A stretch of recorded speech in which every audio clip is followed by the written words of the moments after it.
I'm so glad that the intro has drums, percussions, and everything because it wakes me up. Hey everyone, you're watching the Premier League, which is sponsored by Twitch TV, hosted by Angel, of course brought to you guys by DittoCommentaries.com. It is 5 a.m. in California, but we are waking up. I'm Luminous, and Persia's, 7 a.m. where you live?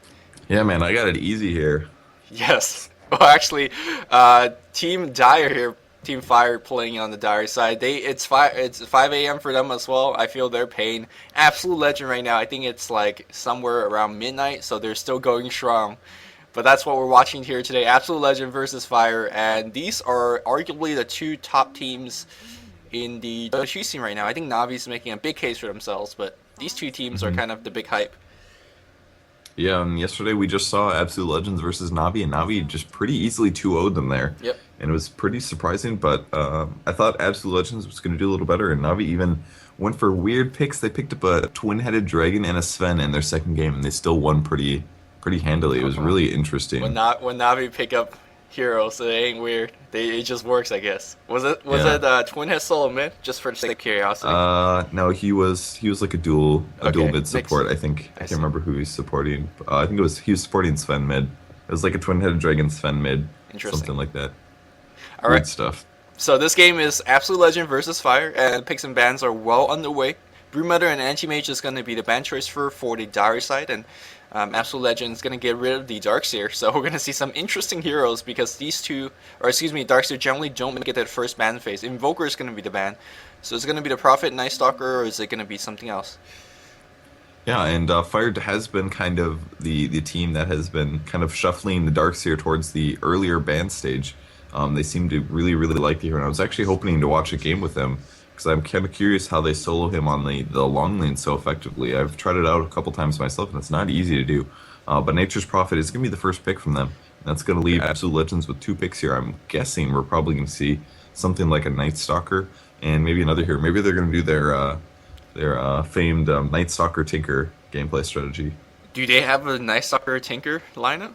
I'm thinking of Chen and something else. That's kind of... the one that I've seen them do, this is probably maybe a couple weeks or a month ago, they would pick up a Night Stalker early, they'd wait till their last pick up a Tinker, and then they would just rush and Agams on Night Stalker as fast as possible, and then at that point, if they tried to push a tower, they would just do missile rearm, because they would have vision of that, and it was really effective. It was pretty cool to see a couple times. Cool stuff. Hopefully we're going to see something like that. Although, I think... we're going to see that, Chen. In Dota 2, like every week we get a new metagame. At least that's how it feels like because teams are just adjusting so fast, and that's actually pretty fun for us to watch because it's difficult for us to predict. Because a couple weeks ago, Darkseer was nowhere near anywhere. He was just forgotten hero, and now he's first pick, first ban. So that's very interesting to watch here. Venomancer is going to be the second pick in conjunction of that Chen here for the Absolute Legend. So great pushing power, great counter pushing power. And that's something they'll need against Nature's Prophet because not only can he gank, he is a mobile pusher. And he's a great counter pusher in his own sense. So I haven't really casted too much Fire games. Can you tell me a little bit about their playstyle, what they like to do, what they don't like to do? Well, I haven't watched a ton of their games myself, but I do seem to remember that they're actually very good at adjusting to Absolute Legends playstyle. And Absolute Legends is, both teams are very deliberate and extremely, organized, or deliberate is the best way to describe it. They don't take aggressive team fights. That they have a medium, they don't take risky team fights, they're very deliberate about their team fights and their ganks and things like that. And I've actually seen them shut down Absolute Legends style, generally with the Venomancer. The previous games I'd seen, they banned, they kind of got shut down by Absolute Legends early pushing style, and they ended up countering it by banning out a Chen and then picking up a Venomancer and making sure that the pushes just never happened early and they weren't able to take their advantage. So it kind of resulted in a weaker Venomancer, but it was very deliberate. So they're obviously very good at adapting, and I've seen them do some really awesome things in some tournaments before. Instead of shutting down the push, I think they're going to be the pusher here as they pick up Shadow Shaman, which does have the massive reward. And of course, Wrath of Nature from Prophet will allow them a lot of pushing power. So I believe that's going to be the case. Or if you're going to go for Mega Ganks, well, Shadow Shaman gives you that with Ether Shock and Hex. Great ganking spells as well. And I like how you brought up how the Fire team is really safe when it comes to team fights.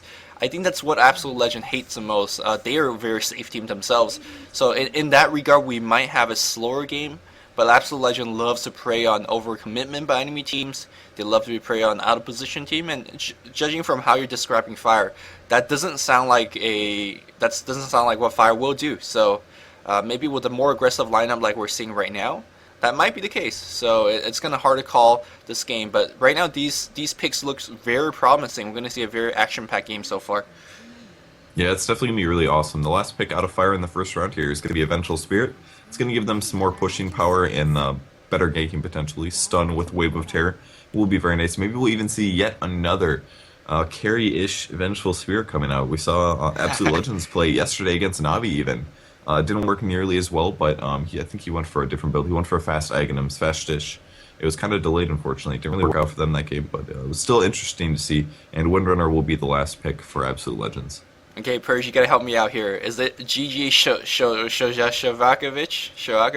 Shostakovich. Close enough. Shostakovich. Shostakovich. GG Shostakovich is a person from Ghost Gamer, and recently he's been compiling data from a lot of pro games. And one thing I actually jumped out to me the most is Vengeful Spirit as a support has been trending like crazy lately. She's been picked a lot, and she's winning a lot of games. So statistically wise, that might be an interesting fact. A lot of those Venge games are carry Venge games, so I'm not too sure whether that is whether that means anything. But support Venge is actually trending quite a bit lately. So that's more power to Fire as they pick this one up. Dragon Knight is going to be the ban against Absolute Legend, which makes a lot of sense because it's a hero that they pick up a lot. And I like the Skeleton ban, Skeleton King ban, which makes me think that Absolute Legend will be picking into a lot of burst AoE ultimate spells, whether that's going to be an Epicenter, Sand King, spells that, or maybe even a Ravage for Matthias, spells that they cannot really spam as an ultimate spell, and of course Skeleton would like to soak all of that up. So I think that might be an indication of what they want to go into. Beastmaster going to be the ban here for Fire, as Absolute Legend loves to pick Beastmaster up. Mm-hmm. Yeah, Skeleton King's kind of an interesting hero. It's been more and more popular. I actually love the fact that he got that huge buff to his ultimate in the latest patches, and then the teams just continued playing him in the tournament version anyways, where those buffs were not even applied. Right. So they still think he's good enough, and then he's going to get another buff after that. And what they use him for is just super, super tanky. They can purchase the fast Hand of Midas probably, and still have that ultimate at 6, so even though they're not very survivable by going for the fast Hand of Midas, he's not going to end up dying too much if played correctly. And then when they're pushing, he can be really aggressive, wailing on towers and stuff. If he gets out of position and dies, he respawns and forces them to use a lot of their abilities there, and then this team can actually team fight. Kind of an interesting strategy, and it works out pretty well. Void is going to be the last ban, as we see the last 4 bans geared towards the melee heroes, great tankers, and whatnot. So both teams right now, if you look at the lineup, extremely squishy. Whoever have the Ancient Apparition on lineup will actually be able to do a ton of damage to enemy team as well things like Chain Frost and Tide Hunter. Kind of interesting to see those two supports, the Lich and Tide, kind of phasing out, because it was just a couple of weeks ago that they were first picked and first banned because they were such big AoE teamfight specialists and as a great laner as well, and they're nowhere to be found anymore. So Mirana's going to be the 4th pick here for Team Fire, and this looks like nothing a carry lineup. They're going to just go gank.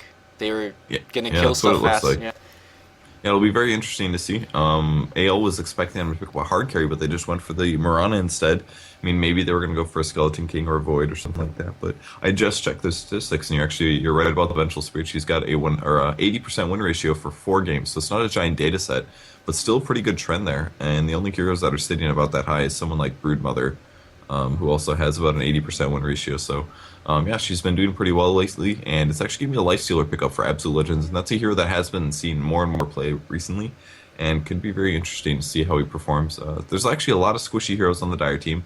It's often tough to play against heroes like Priest of the Moon, and maybe there's a couple other blinking heroes that come to mind, but if Vengeful Spirit or Rasta can't pick up their Ghost Scepters, man, it's going to be a pain in the butt. Lifestealer can just do that open wounds and hit really hard, and I'm actually expecting him to get a Mjolnir, an item that's been a lot more popular lately in the metagame. Yep.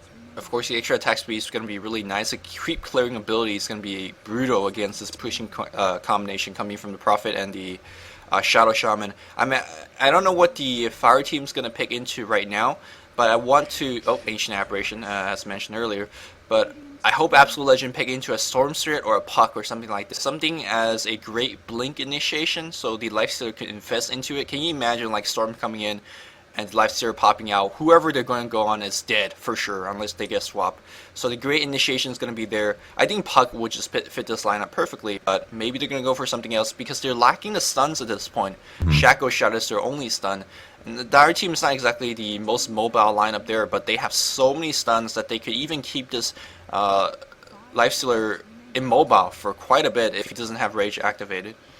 Yeah, that's definitely true, and I'm feeling bad for the Chen right now because they did pick up an Ancient Apparition to hard counter him there in a lot of ways. Because once again, the Ice Blast, the Ancient Apparition ulti does prevent you from healing. So at the very least, Lifestealer can rage that off and actually get some lifesteal just from auto attacking by Feast. But I mean, it's going to be kind of a problem, especially for heroes like Windrunner as well. She's very squishy to magic nukes generally, and generally relies on a mech to heal up. And they will pick up a Storm Spirit, so they will be doing the Storm Lifestealer combo. Storm Spirit's going to rush a fast blocking bar, and then he's going to ball lightning into the team fight, jumping down a support hero, and Lifestealer's going to come out and just start slapping. Yep. So they do have another quote-unquote stun here with Electric Vortex. Not the best, but it'll do. It'll do. In terms of laning here coming from the Dire side, I have no idea what to expect because they have great barrage of solo heroes. Rasa could solo, the Mirana could solo, AA and Prophet could solo to a certain extent. So your guess is as good as mine. I think they have to jungle a Prophet here, which is pretty odd to see lately. You don't think they're going to do a Prophet Venge AA trialing? That's the best trialing I've heard of today, and I just woke up. Okay, and then they'll solo Rust mid and Nature's Prophet on the safe lane, I'm guessing. We'll see. I don't know. They might do aggressive. I think that might be a bad idea against the Chen, though. We'll see, though. Alright, looks like all five is going top. Let's talk about who's playing what here. TC's going to be on the roster. Hannah Montana. I cannot believe I'm saying that. It's playing the Prophet here. Jo going to be playing the Mirana here. IX Mike going to be the Vengeful Spirit. And Fluff and Stuff playing the Ancient Apparition. And they're going all five top, presumably trying to catch fire. The other was casting Waga, talking about Absolute Legends playstyle. They always love to do this level 1 massive roam, plant the ward kind of thing, and they might just run into a very, very unfavorable situation right now. We'll see. Yeah, they actually ran into Navi yesterday, and it didn't work out too well for the favor, but there will be vision of both teams. I think they have spotted each other. I love when they're just slightly separated by a row of trees like this. The ward will go down, Black Shaitan noticing everybody's there. The arrow's coming through, it's not going to hit anybody there, and now they're two grouped up. The Gale will land on two heroes. Open wounds on the Vengeful Spirit as well. Shaitan is going to be slapping all over him. Is IX Mike going to go down? I think he will. And Shaitan will get the last hit, but he gets nuked down immediately afterwards. Pretty good trade, though, because he does get the first blood and the golden level advantage from that. And I think they may just disengage you. There aren't too many disables coming from the Dire team. There's the Sprout. And Snoopy is now going to eat a tango and going to be running away from this. But he has to commit, and he does end up going down. Ale definitely overcommitting there. They could have just backed up. Arrow's going to land on the Windrunner. That's 4-second stun. She's going to die as well, so not a good trade there for Absolute Legends. They should have just taken that first blood and backed out, man. I think they were trying to back out, but the Sprout was able to find them, and the rest was history because Fluff and Stuff allowed to get in the cold feet. And I think after that they should still back out, but they keep trying to rescue the hero, and they gave up more. 1-3 in favor of 5 right here, and they absolutely took advantage of what Absolute Legend loves to do, which is roam at the top lane very early on.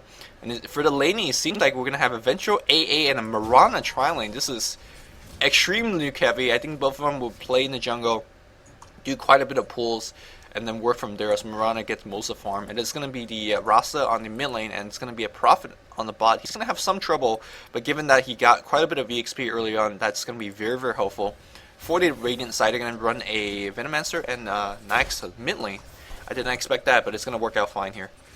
Yeah, and he was able to finish his magic wand by getting the first blood there. And he's going to be able to build up some charges, which will be very, very useful if any ganks eventually end up coming on the mid lane, which is actually very expected. Since they are running that tri-lane top, there's not going to be a whole bunch that that Venge and Ancient Apparition can do on average. And look at that, Vengeful Spirit already shifting down to the mid lane so that they can help put pressure on Black Shaitan playing that lifesteal, which is very smart. He actually does not have Rage yet, but he's going to need to pick it up soon here because this is a very dangerous dual lane, the Vengeful Spirit Shadow Shaman. Yep. Venomancer is one of the better defensive hero there is because when you're going up against let's say Lifestealer for this case here, you're most likely going to clump up. And that slow is just so ridiculous. 50% slow, which lasts an hour, literally. And, you know, they're going to have a tough time chasing a Lifestealer who is fairly tanky, especially with that magic wand that you pointed out. But let's look at the jungle here as we see the Godot smoked up with the Chen. And he does have a Satyr creep, not the best ganking creep, but with open wounds and Venomancer slow, they could actually get a kill on Shadow Shaman if he's a little bit out of position. Looks like he will be. There's the open wound, there's going to be a Gale Shockwave, Test of Faith, and a couple of right clicks. TC's going to go down. Chen unfortunately picks up that kill. I believe Shatan would love to have that one, but a kill's a kill, and they're going to happy to remove Shadow Shaman from the EXP of the mid lane. Yeah, it's going to help out quite a bit. All those early Chen ganks really do make a big difference. And that's the scariest thing about a Lifestealer Venomancer. The slow potential is ridiculous. Open Wounds is probably one of the best disables early game on a hard carry, just for the fact that the slow that it applies is really serious, man. It doesn't stun, of course, but coupled with another slow, you know, they might as well not be moving there, and it lasts for a very long duration. So nice and easy kill there. Risk is on the top lane, playing that Windrunner. He's level 2 currently.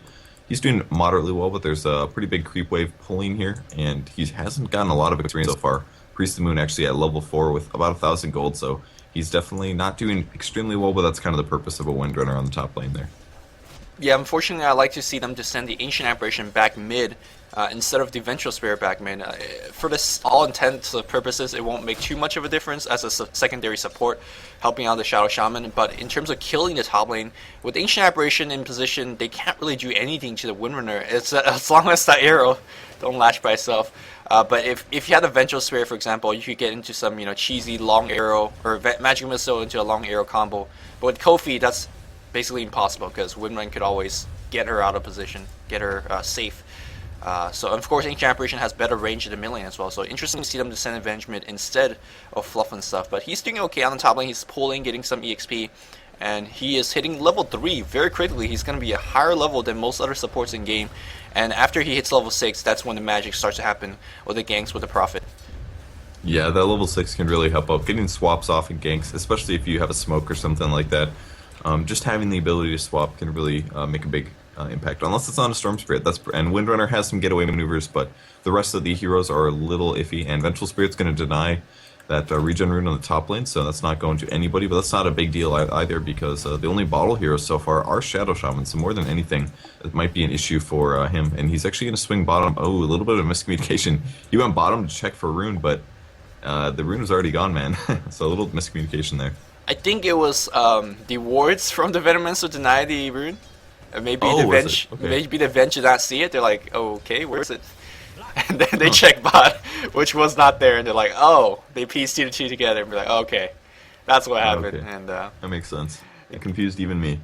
Yeah, the gang is going to be coming on the bot lane here. Hannah Montana is going to get pulled, and that is going to be it. Nuke, a couple more nukes. Where's the? Yeah, there's a shockwave, and they're going to pick that one up. Nicely done, and also force a salve here from Chen, so that's another 100 gold down the drain. And Musica hits level 6, so watch out for him. He does already have treads finished. Nice farm for him. And he could actually just TP right back in the base, get an immediate heal up, and you don't know which lane he's going to be ganking into. Such an early Storm Spirit is so dangerous. And Windrunner taking some damage on the top lane. Priest of the Moon wants to get this kill. Is she going to be able to grab it? She does need a Starfall. Has a level 3. There's the Sprout, bad for risk, but he does Tango out, and he still has 100 HP. And their pull, or their dive, is just going to cause them a little bit of damage taken, but the top tower will now take some damage as well. We have Roaming coming from Lifestealer. He is level 4, checking the top rune. Just a wand and a boots currently, but he does have 900 gold. Could be making some treads quick here. And Shadow Shaman going to continue laning against him as level 4 hero. With the Prophet trees down, of course, would bring up a Sage turn on Hannah Montana. Actually, it is not turned on her right now. Should turn that on. +2 armor is extremely big here, and I think that might be a factor why they're not taking this down with tower yet. Hannah Montana would like to stand there and kind of tough it out, but no. Yeah, a little bit of mistake here coming from Team Fire as they're giving up a later tower, I guess. And Sage's Mask is another picked up, so are they going to be going for Orchid? On Nature's Prophet? Yeah. I'm going to guess probably just an urn. Yeah, it seems to be the pretty basic item. Yeah, it's a very good ganking item. You can heal allies and things like that. But it's nice and cheap. I mean, the strength is hypothetically not as great on Nature's Prophet, but HP is never going to hurt too many people, especially when you invest that little. And the glyph does get popped. Is Risk going to be able to deny the last hit? Nature's Prophet's going to leave. And Priest of the Moon is going to try to get him a Nature's Prophet. Actually, last hits it with Trian. Teleports past. Arrow almost hits on Risk. That was a really good attempt there. So that's where he teleported to. I thought he was going bot lane or something. That's a ninja teleport, because that's what I was expecting to.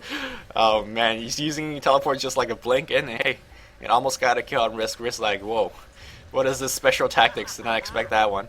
But it looks like after that, the game is going to restabilize. On the bot lane here, we see Music doing a very good job. He noticed that he really can't help with the little mana that he has.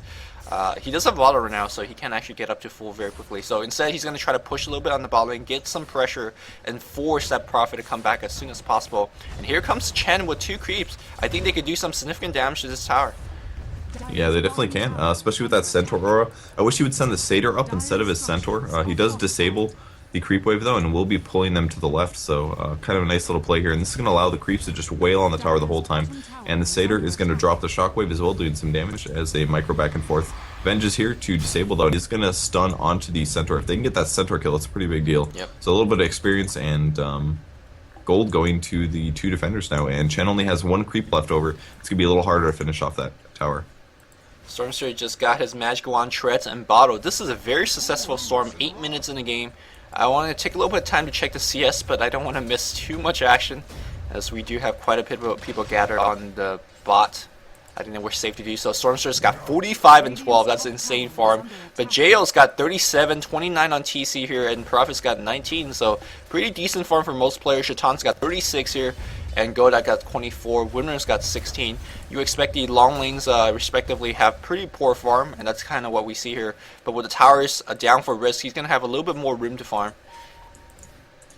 Yeah, that's definitely true. He doesn't have his phase boots finished yet, but using some nice power shot action to harass as well as getting last hits. And here's the team fight in the mid lane. Shadow Shaman goes in, disabling on the Shadow Shaman. Is he going to get a kill though? Stormster balls through, and the Centaur is in the mix as well. Venomancer trying to be as aggressive and keep it slow on everybody, and he will kill the Venomancer before he dies. But there are a lot of wards here. There's not a ton of mana left for X Musica.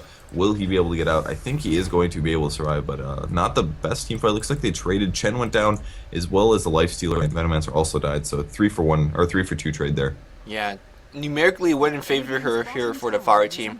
I think Lifestealer was one of the few people that went down. I think he went down second, so at the very least he got some EXP in the gank before he died, which might be pretty important, especially for very EXP dependent heroes such as Lifestealer. But Musica is the, I guess, a victor, and he's already hitting level 9 soon. We're 10 minutes in the game. I have a feeling this Storm is gonna get big, and that might not be what the Dire team wants. If he can really get that like 15 or 18 minute Black King bar, something like that would be really, really nice for them. Once again, they do have really heavy disabers. He did jump on the Shadow Shaman that team fight. He wasn't able to kill him immediately, but in a more equal team fight, I wouldn't call that a good position to fight for the Radiant team. But if they actually had like an equal position there, and he has a really fast Black King bar up, he's going to absolutely have his way with those enemy support heroes. Yep. He is going to be trying to check for the 10 rune as he gets in position. Back on the top lane here, Jo. Where is Jo? Jo's going back. He does have Treads, Wraithman, and a Bottle. Pretty decent farm for Mirana. I'd like to see a little bit more. I wonder whether she's going to be going massive DPS to send her Manta into whatever she needs. Or is it going to be something else? Mirana has a very flexible item set. And in a game like this, I think the standard set is going to be decent enough, right? Yeah, I think so. Could see something like a fast blacking bar, could see something like a Manta style. More likely the Manta style, that seems to be the very popular item build for Priest of the Moon players. And even against the Lifestealer, at least then you could Manta style the open wound. Something like that would be very useful. And that way you don't have to rely on your leap getting that. But the push coming on the mid lane for the Dire team Fire here, and they look like they're going to be very successful. Nature's Prophet showing up, dropping down the treants. He does have his urn finished, and the tower does get last hit by Ancient Apparition while he ults the bot lane. And that's another easy tower picked up by Fire. Yep. And it seems like they want to press on a little bit with these treants tanking it up and do some extra damage to the tower. And still, Ring of Basilius is not turned on by Hannah. I think that's just a total mistake at this point. I think he just simply forgot. And they're going to do a little bit of damage to this tower without Serpent Ward or anything like that. But No one defending. They're like, oh, we'll take this one. But here comes Shaitan and the Venomancer. Shackle Shot latches on the Prophet. Or is he going to go? But look at the stun coming his way. He's going to pop Rage and get out. But here comes a Stormster, and he could have his way with everyone. No, he's going to turn back as well. Hand of God gets popped right here. This is time for Zip. He was going to pull. He's going to pull IX Mike. And they pull him down, though. And no, look at the damage going on Music. Music's going to go down really quickly here. Trading Event for a Stormster, not the best trade right now. Is the fight over? I think not, as Team Fire is going to stay the ground and keep on pushing. Yeah, that's a pretty big mistake by Musica there on the Shadow Shaman. I mean, he knew that they were retreating. He wanted to go for somebody, but his mana wasn't extremely high. He only had about half a mana pool. He did jump on Vengeful Spirit and pull him back, but at that point, you know, the entire Dire team was going to turn and defend him, and that ulti and the Shackle coming from the Shadow Shaman just absolutely picked him off really easily there. So that was a pretty big mistake. And there was a heal from Chen, but I don't know if it actually ended up healing because that A ulti. No, I do believe that he healed way before, but that's before the big bowl of damage was taken, so probably not the best heal. Venomancer hits level 7. I don't think he was able to get an ultimate in that last fight. And oh, that win. That arrow, man. Yes. So the arrow does land. Not very often to see those arrows land, but when they do, it's a big deal. Able to pick off heroes completely out of position and stunned. So nice arrow there by the Priest of the Moon, getting an easy kill on the Windrunner there. AL was hoping to take the mid tower there. That would have been really nice to equalize some of this gold discrepancy that they're facing against, but it was not able to happen, and wards dropped on the Roshan. Nature's Prophet's so good at tanking Roshan, and then after that you just need a little bit of damage on top. So Wave of Terror here from the Vengeful Spirit, and Roshan will go down very shortly. We'll probably see this on Shadow Shaman, I guess. He's moving forward, and yeah, he is going to pick it up there. He is pretty squishy, so having that on him is going to definitely help out. Fire is playing so well right now. I don't know if TC is hacking or whatever, but this Mass Serpent War cooldown seems to be a lot shorter than 110 seconds. He is very efficient with that, and looks like the Smoke Gang is incoming. If they could get a Hex on that Storm, he is dead. Oh, he is dead. Musica has about 34 seconds to figure out where the hell did they come from, as he's waiting in the fountain right now. Yeah, Team Fire is playing so well. They're up by 3 kills, have lost 1 tower in exchange of the 2 they have taken, and of course mid damage being done to the mid tower here for the Radiant Tier 2 tower. And now they have the Aegis. They are winning by the gold by quite a bit, and it's falling down a little bit, surprisingly, but they're still holding on to a meager advantage. How is the Radiant team farming? A lot better than I presume, I guess. Yeah, I thought that was going to be a way different situation here. I don't know, Black Shaitan getting a lot of last hits on the top lane. He does have his armlet, almost his treads finished, and Windrunner's on the mid lane. I feel a little bad for Musica there on the Storm Spirit, though. He's doing so good early, and then he just died twice in kind of unfortunate situations. The first time, you know, was a little overly aggressive, and then he ends up getting ganked by the entire team after the Roshan attempt, and that is a pretty big loss, man. 2 deaths like that in a short period of time really decreases your farm levels. Yeah, he's back to 600 gold as he works his way up to a Black King bar. Does already have the Ogre Club finished, so we're seeing about 2,000 away, which can be a long time for heroes such as Stormster. You don't want to sit around and farm all day with the Storm because of your skill set, so maybe he's going to look for a gank opportunity if he sees one, but for the most part, he's going to play defensive until he get that Black King bar. Again, having the extra stun gives you so much more power at this stage of the game, where the other team simply have to wait for a Black King bar. You could just roam around as 3-4 and just find those kills, find those towers, and go for those pushes. And it looks like Fire is once again coming to gank this Shadow Shaman. They're going to swing around at least. There was a ward up, though, so he does know where they are, but they're standing a little bit patiently, looking for a hero to come up. Are they waiting for a rune? They're just kind of hanging out here in the jungle. Shadow Shaman does have his Drum of Endurance finished. No Blink Dagger on him or Black King bar started, but with that Aegis, it doesn't really matter. He's not necessarily going to need either of those items for now. Ancient Apparition just sitting on Wand with the Basilius, and other than that, how's the rest of the Radiant team doing? Any new items? Just a Bracer on Venomancer. Black Shaitan does have his treads finished if he would buy the item, but Risk himself going for a really fast Force Staff, and I think that's about it for major new items on Absolute Legends. Yep, Arcane Boots is up on Chen as well. Windrunner, yep, Phase and Staff of Wizardry. We do see Shaitan with treads and armlet now at this point. He's going to be using a little bit of pressure on the top lane with 2 supports hiding in the background. We have not seen this game to kind of the...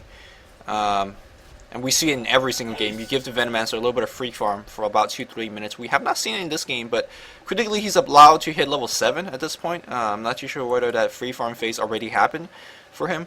But level 7 Venomancer will be very helpful as they're going to set up a smoke gank with double centaurs. If you grab a big Veno Gale here on the 2 supports, they could get themselves huge ahead. And Fluff and Stuff might be paying as he is walking a little bit ahead. These guys are still being very patient, waiting for Musica to come in as well.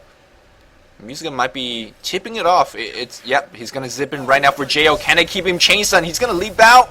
No, the stun was necessary. Great stomp here by the Centaur. And to keep the chain stun going, and that we're able to get a kill on Jo. Are they going to push? Yeah, that was really good. Yeah. That was really, really good. Ball landings in, gets the disable off. The Chen creep gets just within range. If they would have missed that stun, man, could have made the difference. Once Priest Moon gets the leap off, it's all downhill from there, because he can also ulti and things like that. But he does end up dying. He spent all of his money. Looks like his items are coming to him. It's an ultimate orb. Could have made the difference in him surviving. The ulti from AA is going to disable Musica here, who's going to have to back up, a little scared about getting nuked down. And no Shackle Shot will land. Centaurs will back off as well. Very, very tanky creeps. Double Centaur with a Ursa. And will Absolute Legends back up? Somebody's going to TP to the mid lane. It's going to be Black Shaitan on the Lifestealer, and they're going to continue farming here. And I think they're going to be pretty happy about this. Once again, their carry potential they're up against is a Priestess of the Moon here, and they just killed her. She finished her ultimate orb, but it doesn't have a Manta style yet. And there is a really good team fight coming out of Fire, but you know, once that Storm Spirit does get his Black King bar, Lifestealer already has his Armlet Treads. He's just going to have even better items at that point, and then we're going to see a Ball Lightning Lifestealer coming out, and it's probably going to just destroy a team fight. Yep, meanwhile Team Fire responding on the top lane. I think the exchange that we saw earlier just is so stock Absolute Legend. You know, they're like, oh, 5v4, we don't want to take this fight. We're going to play a little bit defensive, and we're going to go back. Shaitan in a little bit of trouble. He did not rage off, and I think that's going to be a death of him. As we see a War Trap by TC. He is so good. He's going to try to eat his way out Shaitanist, but no, he's just too much spells flying his way. He's going to go down. Master Serpent War was used, but in a situation like this, that means they have about 30 seconds to push this tier 2 tower, and that tower does not look like in the healthiest situation, so I think that one's going to go down as well, and that's more gold in favor of Team Fire. Yep, and their tier 1 tower actually almost went down to the Storm Spirit Illusions as well as the Catapult, but it has about 20 HP. They didn't notice it, and they're going to continue going straight for the tier 2. The arrow will come through and stun a Centaur for a very long time, but will they be able to deny the tower? Shadow Shaman gets the last hit. There's a Shackle going down, but now Venomancer in a little bit of trouble. He's going to ulti, catching about 3 heroes. Is going to get sent back. No, it's not in time. And the heal from Chen completely wasted a little bit late on there, which is a pretty big mistake. Power Shot come through doing good damage to the rest of the heroes. There's so many low HP heroes. Storm Spirit is somewhere. He ball landing through, finds the Nature's Prophet, so at least they got one hero. Yeah, he really did not want to use that pull. If he didn't have to pull, he didn't use the pull, he would have the mana for maybe another go, but jumping into 3-4 was a little bit dangerous. So he got what he wanted, which is a storm kill here, and we're about 500 gold from a Black King bar, which might be exactly what they need to turn themselves back into this game. I like what you said earlier. They have the late game advantage. They didn't need to push top, and he's going to backdoor this mid tower. Nice! So that gives him that Black King bar. Good stuff, because most people would just forget, you know, with a team fight in between the music he was watching. It's like, there's a tower for free here. Gonna pick that one up for myself. Yeah, it's a really big deal, man. Every single hero on his team now gets 200 gold instead of 100, and him himself, by getting that last hit, gets an extra 350 gold for free.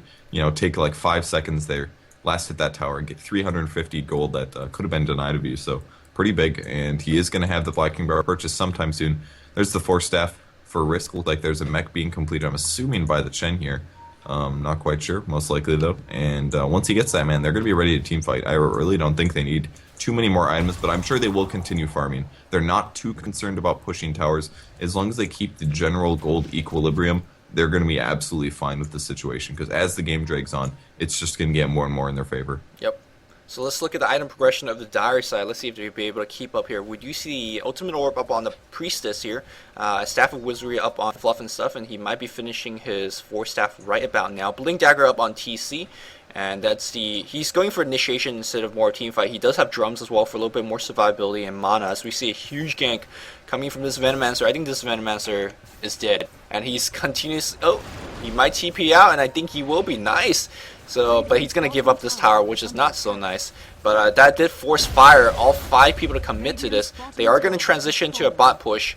But they have, I think the Venomancer has sufficiently wasted a little bit of time. And that's going to give himself a little bit of time to put up wards for this tier 2 tower.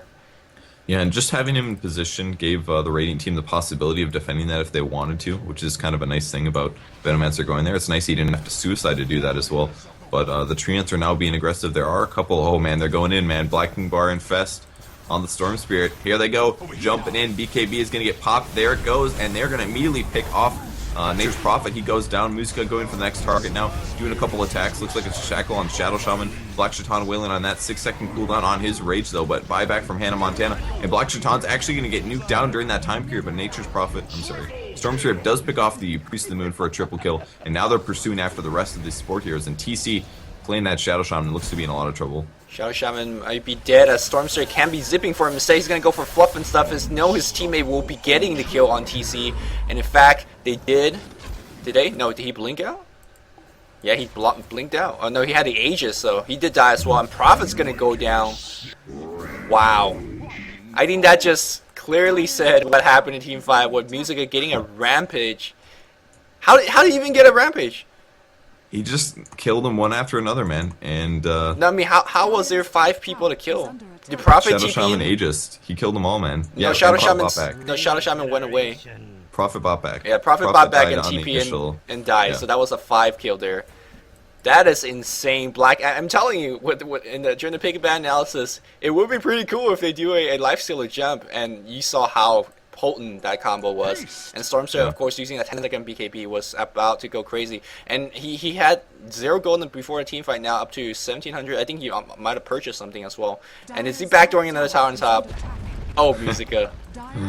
Man, dude, he is getting a little bit of gold influx here. He's getting so close already to his next item. I mean, one huge team fight like that's like half of an Orchid, or like getting you towards your Sheepstick or something like that. And either one of those items would be really effective in this game, but I would guess probably a Sheep might be better for him, but we'll see. I haven't actually seen a Sheepstick. Yeah, he's going to grab an Ultimate Orb, so I think he is going to be going for a Sheep this game. You're absolutely right. Great choice here in this case, because they lack the stun, and having another 3-second disable, which is completely invaluable, especially against, Potom or Shadow Shaman, who are very mobile hero in this regard, with Shadow Shaman picking up that Blink Dagger. Shadow Shaman trying to get that BKB himself, and, well, even if he gets it, he's not going to be the most explosive hero. He's going to most likely use it defensively. And here we go, another Infest on Musica, and he is out for blood right now. Yeah, what is Lifestealer sitting on? He does pick up an Oblivion Staff. He himself is going to be getting an Orchid this game, I'm assuming. And it's kind of an interesting Lifestealer item, but it is nice just to get the mana regen up there. You can cast Open Wounds every time it's off cooldown. You can Infest, you can Rage, because sometimes there can be some issues playing Lifestealer with some mana problems. So interesting to see that, and I'm sure they will be using that in teamfights against Shadow Shaman. If they can catch him silenced when the teamfight initiations happen and just burst him down before he drops wards or something, that's going to make a huge impact on the teamfights. Right now, Musica waiting to see if anyone's going to defend on the bot lane. It's going to force someone to defend on the bot lane because, well, here comes the Prophet, and he might be dead. He does have the Mecha and Urn. This is a very, very supportive Prophet build, and I think that support Prophet will be going down very quickly. It's very interesting to see that the Lifestealer went Orchid, despite the fact that he's been dying every single fight. I thought that might be a little bit more incentive to go a little bit tankier build. But no, he feels like, okay, it's okay if I die. If I'm able to disable, put up Open Wounds, and put up Rage and survive as long as possible. As long as Music gets Rampage every fight, I think they're okay with that one. Yep, and they're looking for the initiation. They're thinking about going in. He's getting closer. Here comes the ball landing, and they're going to jump on Hannah Montana in a lot of trouble, and he will get picked off immediately. And they only have to spend about half Storm Spirit's mana to do that. Yep. And they're going to probably keep recycling that same tactic throughout the rest of the game. And there's really nothing you could do in terms of avoiding that. Are you not going to defend your tower as creeps kind of keep on hitting it? And it's just so hard because Storm Spirit's initiation range is infinite. Well, more than what you could handle. And yeah, this Storm is getting big. He's level 15 now. It's going to be hitting 16 in a bit. And I wonder what they can do against this. I don't know. I think Fire's in a lot of trouble. I think they really needed to take their towers a little bit more. I don't know if their pushing power is quite enough, and maybe they should have picked up like a harder carry. I mean, they could have picked up, any hard carry for the top lane. It's not like it was a difficult lane, for the Dire team. I just think they would have been a little smarter probably to go for a hard carry instead of Mirana here. Or at least give her a Hand of Midas or something. Yeah. But here's the thing, Team Fire was playing so well early on. Like, they were controlling the team pace, they were getting Roshan, they were pushing towers, they were getting kill on the Lifestealer and Storm. They were doing so well, and once the Stormster got the Black King bar, everything flipped apart, and that's the power of BKB in a game like this. Mm-hmm. Yeah, when your team is completely filled up of stunners and magic nukers and things like that, Black King bars just ruin everything, and I've seen quite a few games of that in the recent past actually. Where like a team like MTW would pick up like an entire team of stunners, like a Leshrac and like a couple other heroes, and like a Leshrac Tidehunter, something like that, and a bunch of other random supports. And when your team gets a Black King bar just over, if you don't have a hard carry, they're going to stop your stuns from landing, and that's pretty much all of your viability there. And it's at least partially what we're seeing here, because Lifestealer and Storm Spirit together are going to easily be able to take out at least one hero at the start of every team fight, unless they get Ghost Scepters or something like that. Right, and it's so difficult to run from this lineup because, well, Open Wound's going to be there, the pool's going to be there, Shackle Shot, it's going to find two of you guys magically, and, that's when everyone's dead, and Music was allowed to get up a Rampage earlier on. Team Fire about to do a smoke gank, unfortunately unable to find anyone. They are going to find the top tower. The question is, will this tower be defended? Stormster TP's right in, and uh-oh, here comes an Infest gank. Ooh, and the nice ulti from Priest of the Moon. Is it going to save them? They are invisible now. And the disable on X-Musica, he's actually going to get picked off here. I can't believe he didn't pop his Black King bar. Was trying to save it there, and a nice turnaround by Fire. Really good play, and they're going to immediately come back in. While the wards are blocking them in, they can't push top. That's what they want to do. They change their mind, and then they change their mind again. So they're going to ping the Roshan. They're going exactly for that. And actually, the Storm Spirit blocked the Lifestealer earlier. Lifestealer trying to right-click the bench. But that one spot, the Storm Spirit was blocking as well. This is like, no one shall pass. The wards scaring everyone. And here's a Roshan, and I think that's a great read by Team Fire. They know the Storm Spirit is going to be dead for a long second, unless he wants to use a buyback. He didn't have a buyback go anyway, so yeah, that's going to be a free Roshan. Considering that they're down at this point in the game, I feel like they're in a disadvantaged position. Being able to pick up a free Aegis on Jo or on Rasta, it's going to be absolutely beautiful. Yeah, that's a really nice pickup, and it's the same gold equivalent as getting a tower, but there's a blink forward. They're going to be sending Risk back. Nice help by the Chen, and wow, unfortunately Venomancer getting way too aggressive there. I mean, he was absolutely fine, was going to get sent back, and he does get netted in by Mirana, and they're going to kill the Dark Troll Warlord, so all of a sudden another hero dying there, despite the nice save there by Chen. Yep. I think Chen saved another hero. I think Windrunner was the save. I'm not too sure. Yeah, Windrunner was the one he sent back, yes. And then Venomancer was too far forward and then got caught. Yeah, earlier when you were talking about the late game potential of both teams, I was looking just at the heroes and I was like, Mirana and Lifestealer, Mirana and Prophet, they're not bad late themselves because Prophet could go into Hex. And then just looked about and think about what Hannah Montan's been getting. He's been playing support, so of course he is going to go into a Hex, but it's going to be a long while before he finds one, unless he keep on spamming that Wrath of Nature from this point on. But yeah, he went for Mecha and earned first, so it's going to delay his Hex for a long time, and I'm not too sure whether the Fire team has the luxury to take that time to farm, because Lifestealer and Stormster will only get stronger and stronger, and they're going to get stronger at a faster rate than Mirana and the Prophet. Yeah, that's definitely true. The only downside to the Radiant team's carry potential is Lifestealer is a melee hero, and despite having a crap load of farm, at some point, once he's not able to like 4 or 5 shot support heroes, they will just run away from him. You can open wounds and kill one of them, but the other ones are just going to run away. So at some point, there might be a range where, assuming maybe if Musica on the Storm Spirit doesn't finish his sheep at a reasonable time, that Priest of the Moon is going to have a a Monkey King bar or a Daedalus or something like that, and have an extra damage item on top of the Manta Cell, and that's when she starts getting really dangerous in team fights. And also, like to see. We'd really like to see the Fire already have a couple 4-staff up. Fluff and Stuff has one on the support. That's pretty big. And that's going to be huge against Shaitan. I mean, Shaitan already is really depending on initiating coming from Musica. And with the 4-staff added into the picture, they could actually really easily rescue whoever is in trouble. So, or at least ever much delay. And make the Stormster waste more time in mana, make Black Shaitan waste that rage earlier on. And that's just good stuff going for Team Fire. But yeah, they are in a disadvantaged position. Let's see how they're going to fight themselves out of this one. Don't count Team Fire out just yet. They have very potent stun. They have great initiation. They have Swap, Moonlight Shadow, Ice Blast, Blink Dagger from the Rasa. They could turn this team fight around if they find Team Absolute Legend out of position, which is somewhat difficult to do, but it's possible. Yeah, definitely. Seems like they've been overextending just a little bit a few times this game. Looks like Stormster will find a Haste Rune, and he's going to be happy about that. He's got 1,400 gold, so still sitting about 2k away from his Sheepstick finishing. Now there's another Oblivion Staff on Lifesteal, but nothing else since then. He's getting very close to that Orchid, but not quite there yet, and I think they're going to just push before he ends up finishing that off. which is a little surprising, but I mean, they could take an easy tower here, and in the meantime, Fire is pushing on the bot lane, so we might see a tier 2 trade here. Yep, tier 2 trade, and this game is just so even. Look at the amount of towers left on the map. They're going to trade their last remaining 2 towers, I presume, as the mid tower and the top tower respectively for Dire, and Radiant still up 14 to 14. Look at the goal difference chart. This game is so even right now, and that just says how evenly matched these 2 games are. And again, late game advantage. It's an absolute legend. So the clock is on Team Fire to push, and they're going to push right now. They do have the pushing advantage. As the Master Boomwar will he drop down? He's just going to drop it right now. He does have the Black King bar right now. And looks like here comes a zip, and they're going to focus on TC. He gets 4-staff up. He's going to Black King bar and should be fine. Yes, Moonlight Shadow gets pop as well. And I think, yes, this defensive swap, is it going to be enough to save everyone? The Stormster Black King bar already used Shackle on Shaitan. Shaitan's going to get brought up. Nice start here from Team Fire, but will it be enough? Bottom, very low HP. He's going to get brought down. Yes, indeed. Risk's going to die as well. I think this is, what, a 2-for-2 trade so far? Ooh, and Chen gets picked off as well, so there's another... That's 3 kills there for the Radiant team. Chen creeps are nowhere to be found because they're running from the top lane, which surely affected the auras and the damage potential a little bit, but all of Fire is still up here. You know, their damage is good enough, and they kept that Shadow Shaman alive in the initiation. Great 4-staff use, and then the Black King bar, and at that point he's pretty happy, but he's going to get initiated on again. Another good 4-staff makes such a big difference, and Muzga's in some trouble there. He does get picked off. Wow. I can't believe it, and gonna find a Vengeful Spirit. Shaitan now disabled himself. He's got 7 seconds for another Rage.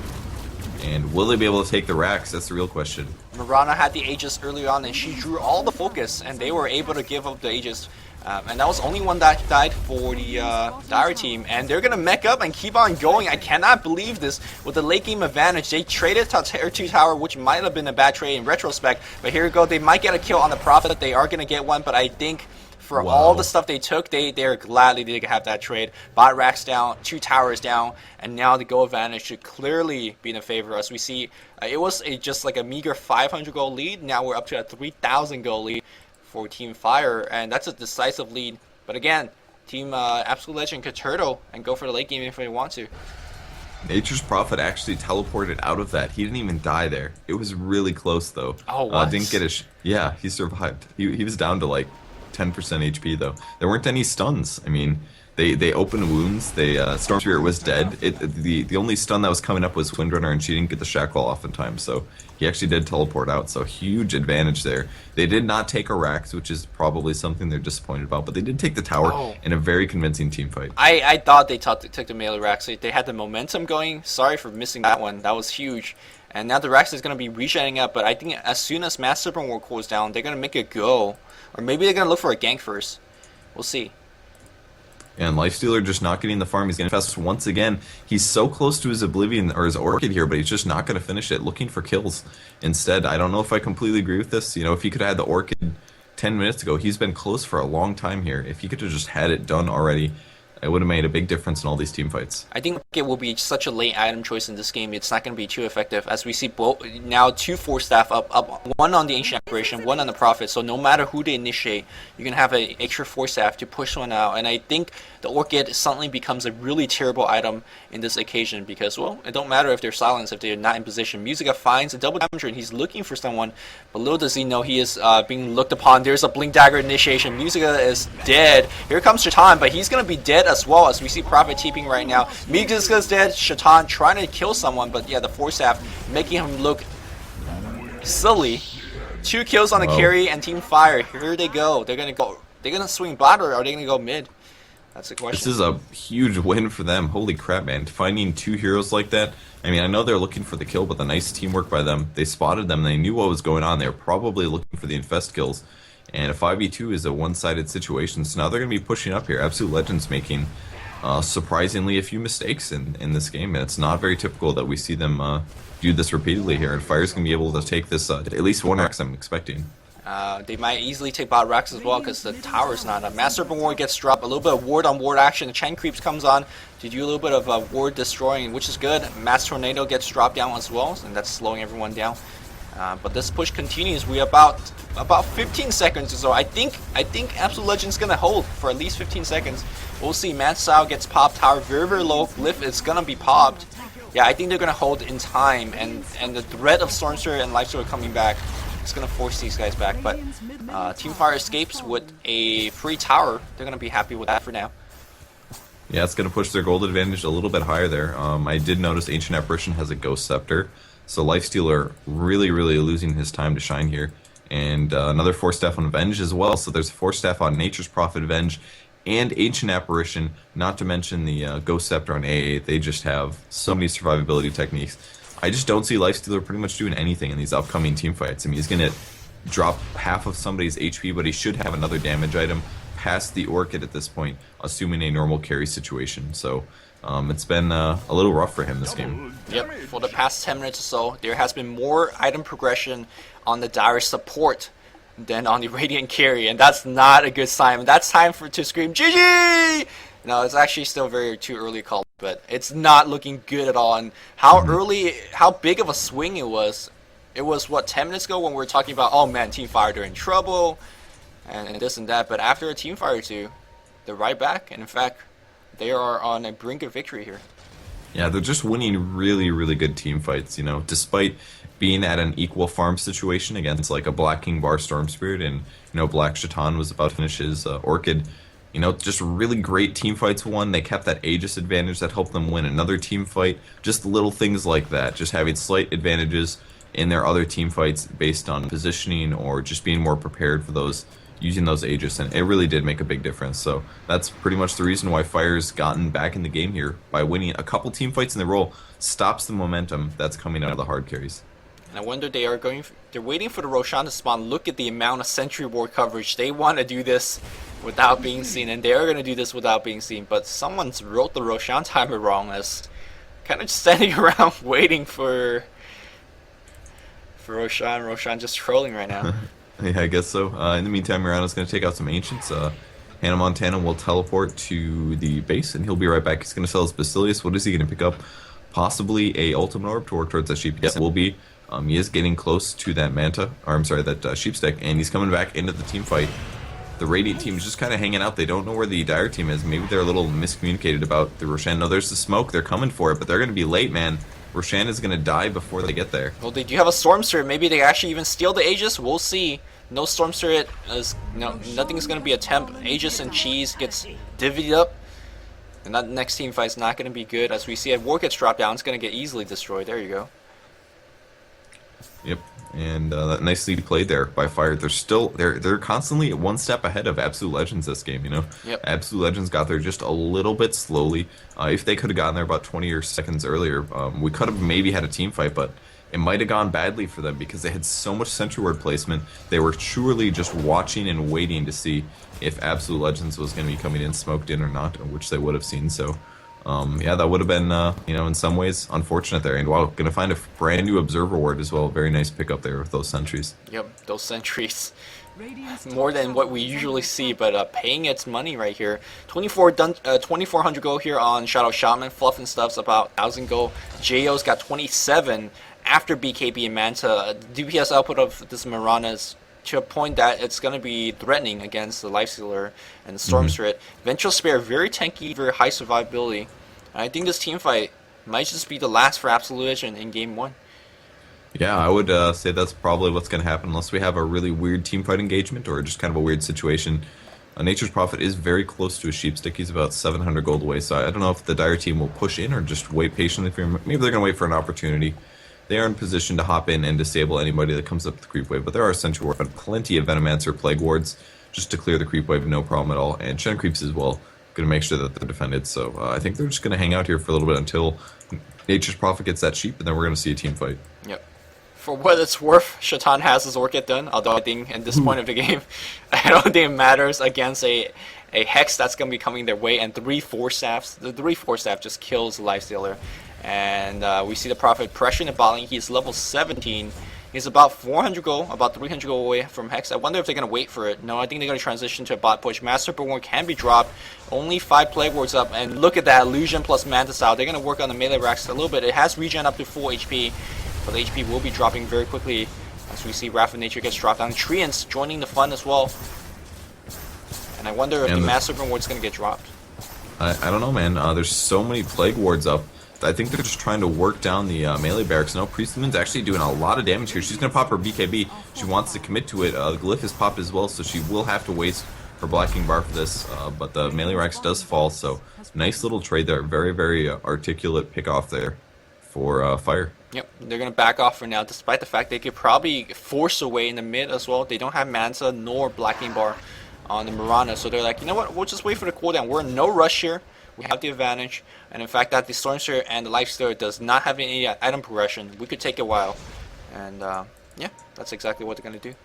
Yeah, they're definitely sitting very good. Windrunner does have the pipe up, by the way. That's been up for quite a while, but not making as big of an impact as I'm sure they were hoping that it would this game. And Windrunner is going to be working towards a sheep stick. She has 2,400 gold, but that's a ways away. She hasn't picked up any item components. And once again, Musica and the Lifestealer are going to be looking for a gank. You know, would this game be different if Storm Spirit and Lifestealer did more of a farm role instead of this like dual man ganking role? I think it would have been. You know, when they still had when the gold equilibrium was still pretty equal and they had that hard carry advantage going, maybe they should have just continued farming to get more of an advantage rather than trying to push this like Storm Spirit Lifestealer death balling. Yeah, it's so hard to call. If they were able to get the gank off and they get the map advantage because the enemy team is so afraid to leave the base, I think we'd be like, oh man, look at this beautiful strategy. They were able to force everyone back. It's just so hard to call because the game is so different. But I want to point out, look in the next team fight, look towards that Mirana popping the DD rune out of her bottle and turning on BKB and just absolutely hacking this game up because you're not supposed to have magical immunity and the double damage rune up. It is just too broken. But what if you have magic immunity, then you pop a double damage? Then that works. But, okay, so she's gonna pop it early and you know hit something, and then when she sees a stun coming, she's gonna pop the BKB and still retain DD. Okay. You notice I'm pretty mayo about this. Yeah, it seems like you've mentioned it a few times, like 100% of the cast. 100% of the cast. Not just 3 times, but here comes a Moonlight Shadow, and they're gonna be initiating Shackle blinks in. They're gonna get sent back, so a couple of PKBs now. But here comes a Mirana, and that's a dangerous target here. Yeah, she did use her ulti, but it has ran out of time. The mech goes up, so all of Fire is healed up. There's the swap on the high ground. He was a little bit too close there, almost getting blocked in. He's going to force staff himself back. The heal goes down as well. Riska's going to be fine here. Will Venomancer die, though? Oh, he does get frozen. He pops his Ghost Scepter right before he dies, but there goes Musica back in the team fight, but his Blacking Bar had been used, and it looks like Shatan does get the Vengeful Spirit. But that is not a good trade. And Master Rewards still up here. Mirana pops the DD, pops the Manta, and still does not spell the DD. Okay, and they're gonna focus. Here comes Musica, a little bit of last hurrah, but he's gonna get picked off. The stun's coming in, and it looks like Jo is gonna do cleanup here. Bot Rax is down, by the way. Mid Rax is gonna be down as well. And against 2 lanes of Rax, absolute legend. No, Snoopy calls GG, and we're gonna go to game number 2. That was a really good game, man. You know, I wouldn't necessarily seen that coming. Absolute Legends definitely had the advantage at one point, and then it just absolutely swung around the other way, so that was pretty cool. Yep, nothing more to say about this game as Fire played this one, both teams played this one really nice, and it is Absolute Legend being out of position from time to time, and that's not what I expected coming into this matchup. They are so good in terms of positioning, at least usually. Yeah, that's definitely true. Of course, we'll be coming at you guys with game number 2 just momentarily. And after this broadcast, we'll have MYM versus Na'Vi coming at 16 CET as well. And I think for the first time ever, we're on schedule. No way. First time in Dota history, we're on schedule. Wow. That's pretty sweet. All right, I'm gonna make a tea really quick. I'll be back in like 2 minutes. All right, sounds good. And of course, this has been a broadcast of DotaCommentator's.com. He was Purge from GhostToGamer.net. And of course, I'm Luminous from DotaCommentator's.com. Hope you guys enjoyed this broadcast. We'll be coming you guys with game number 2 momentarily.